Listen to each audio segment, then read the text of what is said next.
L'idée de ce livre est venue de M. Pierre Gérard, le président de l'association des Francs-Comtois à Paris et en Île-de-France. Et la revue s'appelle La Franche-Comté vue d'ailleurs, et on m'avait demandé des articles, et pendant 4-5 ans j'ai rédigé des articles, et je me suis pris au jeu de cette grande saga finalement de rencontres, de chemin de rencontres. Alors c'est l'idée première de ce livre, si on peut dire que ce n'est pas un recueil, c'est plutôt un essai. Donc ce sont des chemins de rencontre entre la Franche-Comté et le Québec. Alors qu'est-ce qu'on trouve dans ces chemins de rencontre? Tout ce qui m'a intéressé entre les deux provinces, la Franche-Comté à l'est de la France, le Québec que tout le monde connaît. Qu'est-ce qui m'a intéressé? D'abord, les gens qui ont parcouru les deux territoires. Alors il y a des très grands noms, ça va de Xavier Marnier dans le temps à Bernard Clavel.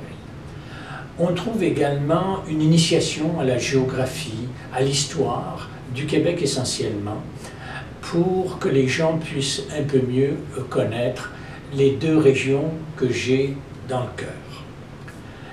Que trouve-t-on d'autre? Bien justement, mes coups de cœur, ce que j'aime autant au Québec, en Acadie ou ailleurs au Canada.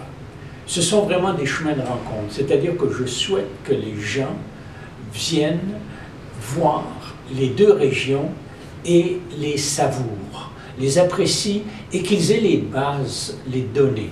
Alors ce qu'on trouvera donc, c'est à la fois un discours sur Bernard Clavel et même parfois des sorties un peu plus lointaines comme Louis Hémon ou des gens qui sont un peu moins connus comme tous ces grands qui ont exploré entre guillemets le nord du Canada en tant que prêtre.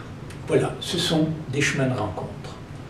Alors, objectif donc, une connaissance réciproque, une rencontre aussi pour que se développent des liens d'amitié et que chacun parcourt ensuite autant les pays, autant les pages de l'histoire et autant aussi la littérature, la musique, d'où par exemple un petit panorama culturel.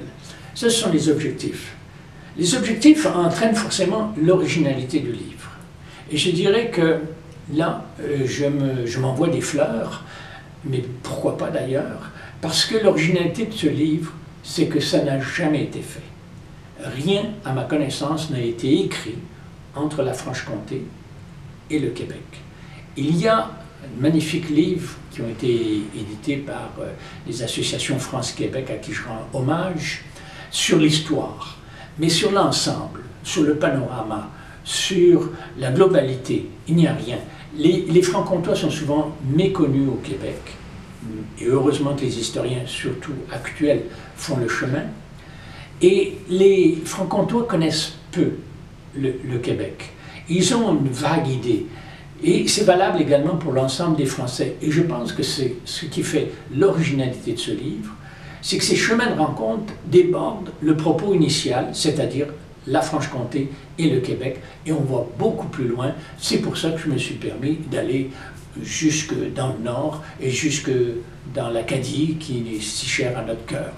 Alors, c'est une invitation au voyage à tous les niveaux, dans un cadre original, totalement inédit, ça j'en suis certain, et avec aussi, disons, ma plume, plus ou moins ma prose, plus ou moins poétique, et c'est une réelle invitation à venir découvrir les deux provinces qui me sont si chères au cœur.